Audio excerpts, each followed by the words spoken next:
వేదంలా ఘోషించే గోదావరి అమరధామంలా శోభిల్లే రాజమహేంద్రి.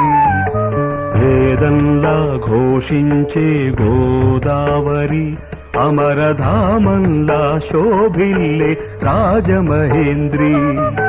శతాబ్దాల చరిత గల సుందర నగరం, శతాబ్దాల చరిత గల సుందర నగరం, గత వైభవ దీప్తులతో కమ్మని కావ్యం. వేదంలా ఘోషించే గోదావరి అమరధామంలా శోభిల్లే రాజమహేంద్రి.